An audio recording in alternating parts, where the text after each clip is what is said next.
உங்க ஜாதகத்துல சனி மீன வீட்டில் இருந்தா உங்களுடைய சனி கர்மா என்ன அப்படின்னு பார்க்கலாம். இந்த அமைப்பு நல்லது அப்படின்னு சொல்லலாம். ஏன் அப்படின்னா சனியும் மீன ராசியோட அதிபதியான குருவும் நண்பர்கள். சனி பார்த்தீங்க அப்படின்னா நடைமுறையான வாழ்க்கையில உள்ளதை பார்க்குற ஒரு கிரகம். அதே மீன வீட்டில் இருக்க குரு பார்த்தீங்கன்னா ஆன்மீகத்துல கவனம் செலுத்துற மாதிரியான ஒரு கிரகம். உங்களுடைய போன பிறவியில பார்த்தீங்கன்னா நீங்க நிறைய அறிவை சேகரிச்சிருப்பீங்க.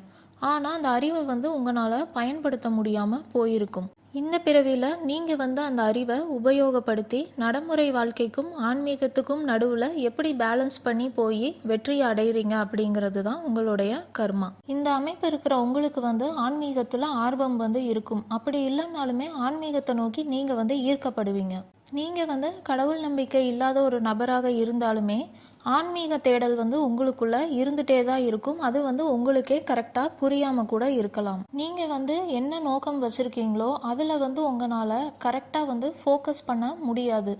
குறிப்பிட்ட கால அளவு நீங்கள் ரொம்ப அதுலேயே ஃபோக்கஸாக இருப்பீங்க. அதுக்கப்புறம் பார்த்தீங்கன்னா உங்களால் ஃபோக்கஸ் பண்ண முடியாமல் போகும்.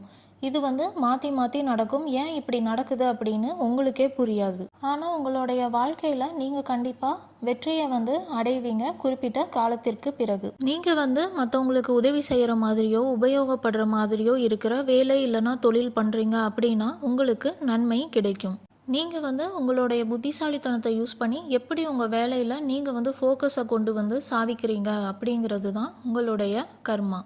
உங்கள் ஜாதகத்தில் சனி எந்த ராசியில் இருக்குது அப்படிங்கிறது உங்களுக்கு தெரியல அப்படின்னா நான் ஏற்கனவே எந்த கிரகம் எந்த ராசியில் அப்படின்னு ஒரு ஷார்ட்ஸ் போட்டிருக்கேன்.